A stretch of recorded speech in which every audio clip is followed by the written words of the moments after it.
Olá, tudo bem, Pequena Panda? Hoje encontramos novamente para uma nova vídeo. Pequena Panda, pega o teu pequeno café ou sumo e vamos lá começar esta nova vídeo. Elle risque d'être très méga longue, donc toutes mes excuses si cela te dérange, bien entendu. Je m'excuse aussi de ne pas avoir posté dimanche dernier pour la bonne et simple raison que j'étais énormément fatigué, mais si tu as vu ma story à ce moment-là sur Instagram, tu pouvais savoir le pourquoi je n'avais pas publié de vidéo YouTube, tout simplement. Et bien sûr, tu n'es pas obligé d'aller t'abonner ou liker ou je ne sais quoi mon compte Insta. Mais en soi, si tu as envie d'aller checker, le lien est dans ma bio. Dans ma bio, non. Le lien est dans la description. Putain, j'ai tellement l'habitude de Instagram maintenant. C'est un truc de fou. Aussi, j'ai trouvé une nouvelle lubie cette semaine. Oui, parce que je peux à peine marcher, je peux à peine faire des trucs que je fais habituellement. Donc du coup, j'ai trouvé une nouvelle lubie de créer un podcast. Voilà. Mais dans ce podcast, j'ai envie de raconter un peu ma life. En gros, de vous retracer mon parcours d'adolescent à mon parcours de vie d'aujourd'hui. D'où je vais parler également de mon parcours de transition. Voilà. Si tu viens de découvrir ma chaîne YouTube ou tu ne me connais pas, je me présente, je m'appelle Mathéo, j'ai 26 ans et ici c'est une chaîne où on parle un peu de tout, c'est un peu le brouillon, j'ai envie de te dire. Je te raconte également une partie du temps mon parcours de transition parce que je suis un homme transgenre si tu n'es pas au courant de cela. J'essaye également de prendre note de tous les conseils que certaines personnes me donnent pour m'améliorer sur YouTube, mais ce n'est pas en 2 heures qu'on s'améliore. Bien entendu, il faut du temps, de la rigueur pour atteindre ses objectifs et beaucoup de patience aussi au passage. Alors voilà, les présentations sont faites. Maintenant, de quoi on va parler? Eh ben, on va parler de ma dernière opération liée à ma transition, qui est l'hystérectomie totale par colioscopie. Et un autre mot qui est trop compliqué pour moi à dire, sachant que je fais que de bégayer en ce moment. On va éviter de le dire pour que ça soit trop gênant, tu vois. Mais en soi, je te le mets ici. Comme ça, peut-être que toi, tu y arriveras mieux à le dire. J'espère que je vais vraiment réussir à la faire, cette vidéo, parce que ça fait 2-3 heures que j'y suis dessus et mon téléphone, il fait que des dingueries. Bref. Alors, j'ai effectué dans mon parcours de transition, si tu as vu mes dernières vidéos à ce sujet-là, j'ai effectué la mammectomie, je suis sous hormones, donc sous androtardil, c'est la testostérone si tu préfères. J'ai des injections tous les 15 jours, une demi-dose si je dis pas de bêtises, je les ai plus en tête. Bref, désolé. Du coup, ça fait à peu près 3 ans maintenant, je les compte même plus, hein, parce que le temps il passe tellement vite que je fais même pas attention à ce détail là, que je suis hormoné et eu la chance également de faire une autre opération liée à ma transidentité. Bon, celle-là n'a pas été de base prévue au programme, du moins pas aussi rapidement. Je voulais attendre un peu plus parce que j'avais peur que l'anesthésie se repasse comme par rapport à mon torse, parce que mon corps avait mal agi par rapport à cela. Du coup, c'est ça qui me faisait le plus flipper et que j'appréhendais le plus. Je m'étais pas tant renseigné que ça sur l'hystérectomie. Du coup, j'ai décidé, à cause de fortes douleurs en bas du ventre, de prendre contact de nouveau avec ma chirurgienne qui m'a opéré au niveau du torse, parce que ma chirurgienne fait la mamec et également l'hystérectomie. Du coup, j'ai pris contact avec elle parce que les douleurs devenaient de plus en plus insupportables pour moi et je pouvais quasiment rien faire de mes journées à part rester allongé et attendre que la douleur passe. C'était pénible pour moi. Donc les personnes qui vivent cela, je vous comprends à 200%, vraiment. J'ai pris contact avec la chirurgienne. Elle me propose de me faire l'opération au mois de décembre 2021. Le problème, c'est qu'il y a eu 2 annulations. Oui, je me suis fait annuler 2 fois. Pourquoi? Cause de Covid. Voilà, l'hôpital pouvait pas parce qu'il y a le Covid. Deuxième fois, c'est moi qui a le Covid. C'est moi qui a été infecté.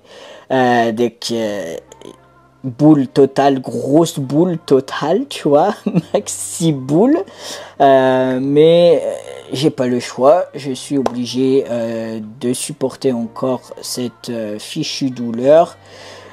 Et puis voilà, du coup, les mois passent, les semaines passent, les jours passent, la douleur va et vient, un coup j'en ai, un coup j'en ai pas, voilà. Ma dépression qui refait surface entre temps à cause du taf, donc c'est compliqué, je suis dans une période, on dirait pas comme ça, mais une période assez tendue.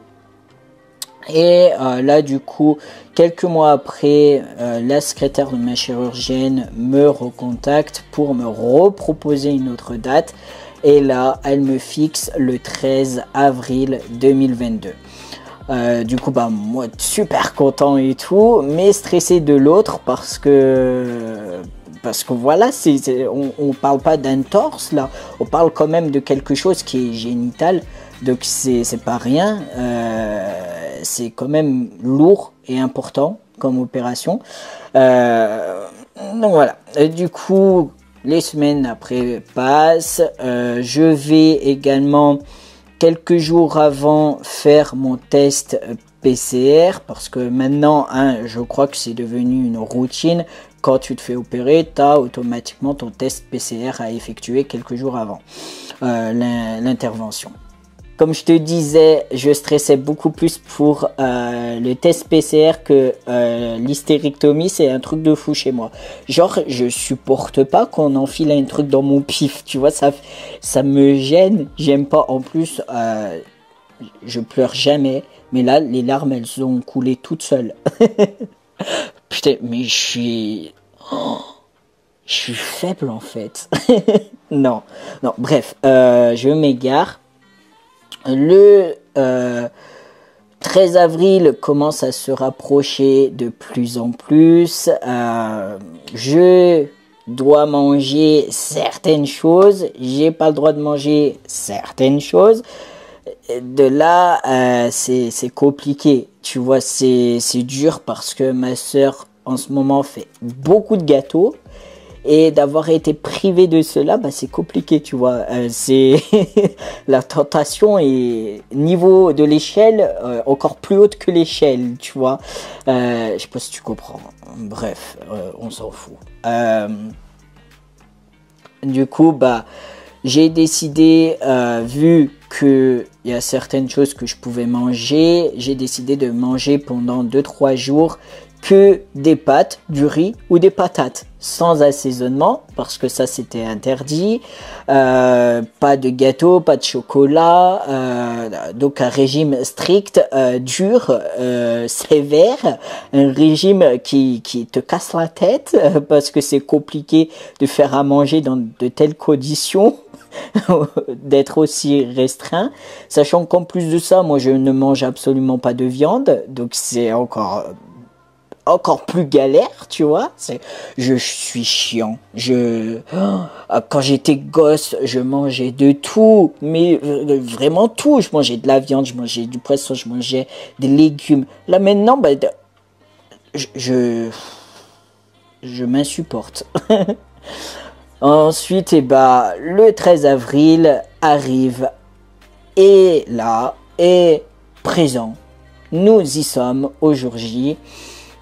J'ai décidé de prendre contact, du moins c'est en premier ma femme et ma sœur, parce que moi je n'osais pas, parce que moi je suis quelqu'un de base qui n'aime pas forcément trop déranger les gens, qui n'ose pas demander aux gens. Donc voilà, du coup bah, les filles elles ont demandé pour moi si ça dérangeait pas une personne de venir me récupérer pour m'emmener à l'hôpital. Et également m'emmener de l'hôpital à chez moi. Et ensuite, ben, j'ai pris moi-même contact avec cette personne-là pour savoir si ça la dérangeait pas vraiment cette personne de m'emmener, parce que sinon au pire bah, je me débrouillais quoi, il n'y aurait pas eu de soucis. Cette personne bah, vient me récupérer à la maison. Je lui offre un petit café parce que moi bah, il fallait que je sois à jeun ce jour-là, donc j'ai préféré ne pas boire de café, rien boire, voilà, bref, 100% à jeun, tu vois.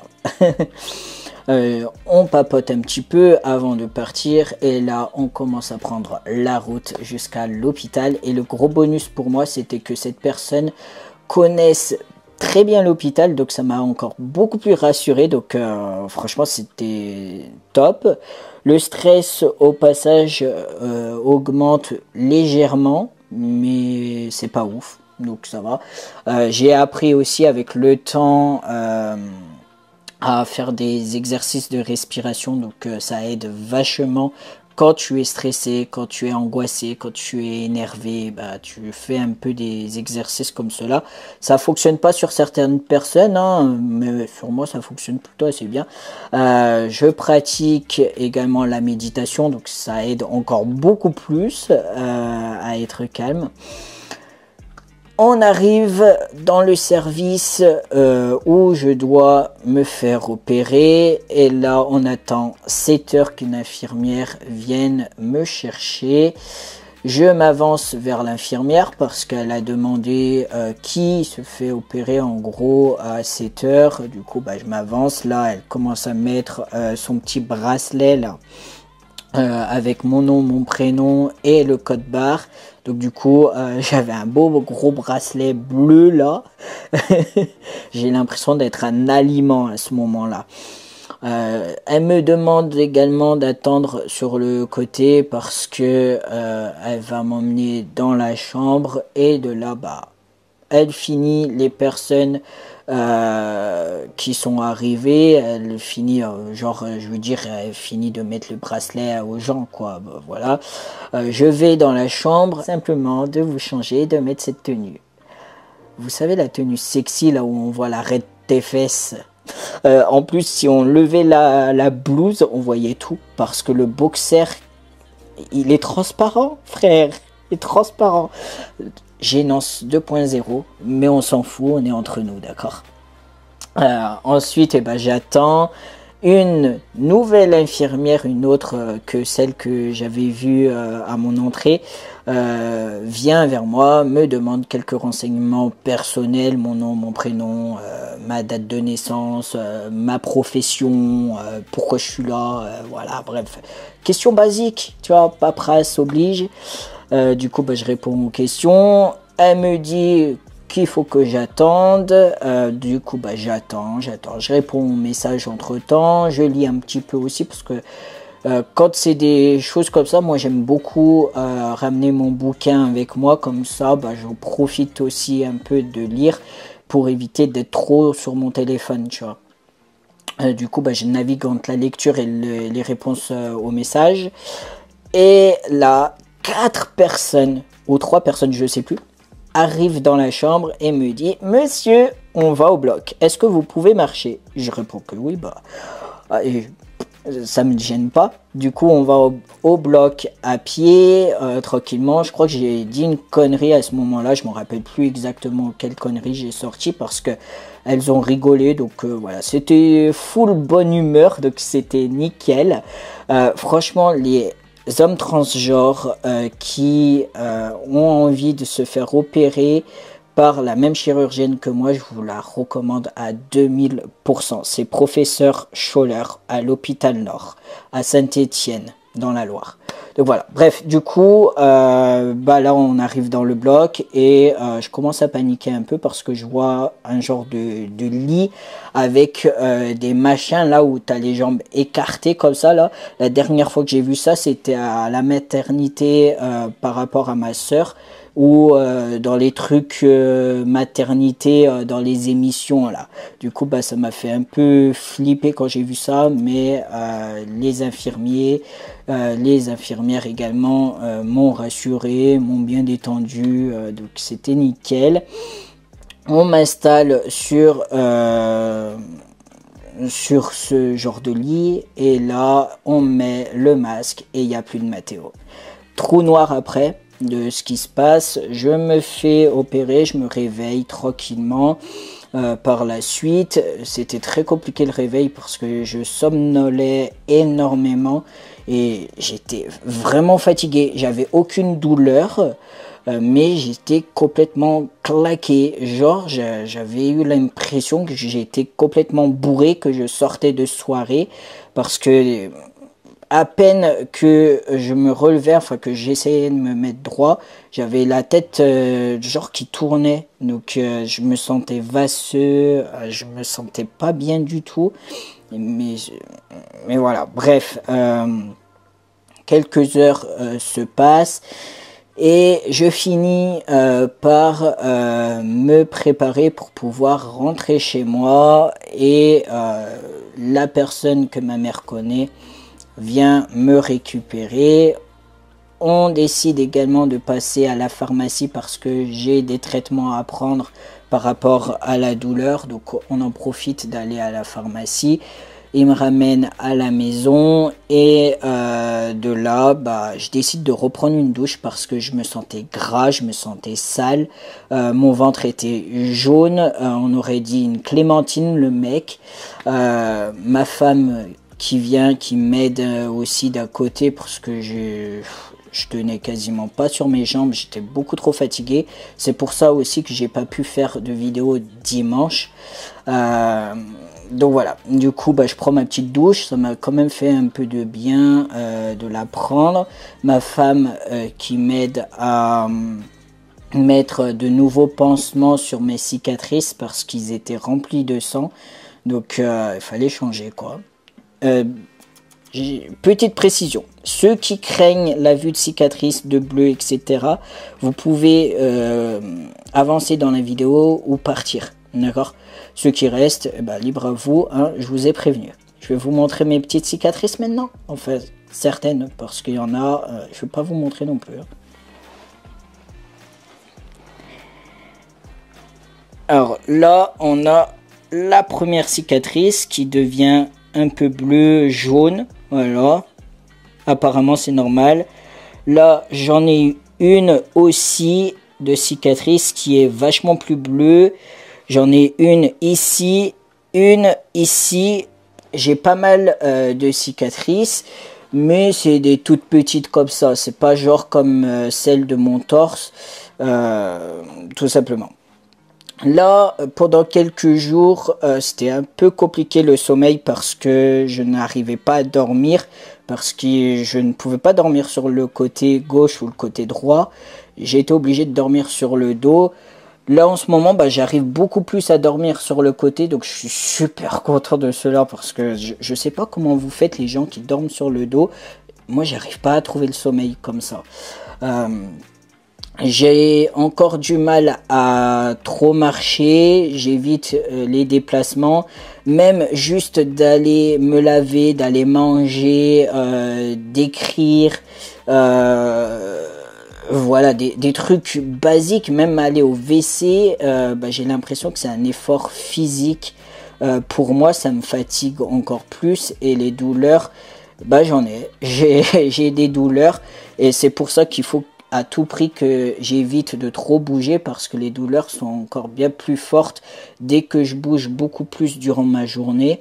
Donc voilà. Mais en soi, j'essaye de marcher un petit peu, genre 1 seconde, j'essaye, au minimum 2 secondes, parce que au bout d'un moment, rester assis sur le lit ou sur le canapé, c'est fatigant, tu vois. Bref, là, bah, je prends toujours autant mes cachets pour la douleur. Ça me shoot bien correctement. Hein. J'ai l'impression d'avoir picolé, mais c'est un truc de fou parce que j'ai encore quelques fois la tête qui tourne et l'impression que je marche comme ça là, genre en mode bourré le mec. C'est surtout ça qui est un peu dérangeant pour l'instant. Qu'est-ce que je veux te dire de plus? Bon voilà, bah, en soi, bah, j'ai envie de te dire que malgré la douleur, bah, je vis avec et j'attends que cela se passe parce que de toute manière, bah, j'ai pas le choix. Ah si, j'ai des saignements. Le truc super gênant, c'est que je suis obligé de mettre une serviette hygiénique parce que sinon je tâche tous mes boxers et mes pantalons. Donc c'est très gênant pour moi parce que je m'attendais pas à ça. J'avais perdu l'habitude durant quelques années suite à l'arrêt de mes règles par rapport au traitement hormonal. J'ai toujours autant les saignements. J'ai encore les douleurs, je me sens encore un peu fatigué, mais j'ai l'impression d'avoir pu récupérer un petit peu plus. Donc je suis super content pour l'instant. L'opération s'est bien déroulée, rien à signaler là-dessus. L'hôpital, eh ben, ils sont tous géniaux là-bas et je vous le recommande fortement parce qu'il n'y a pas mieux. Franchement, je me sens beaucoup trop à l'aise. C'est abusé. Tu es stressé, ils te mettent à l'aise, mais genre vraiment bien. Donc voilà. Bref, je vais arrêter vraiment cette vidéo parce que ça va durer des heures et des heures.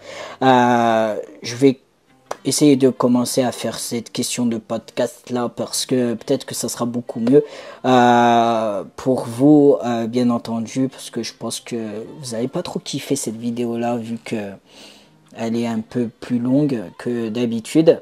Bref, muito amor e paz, beijinho e adeus, pequena panda.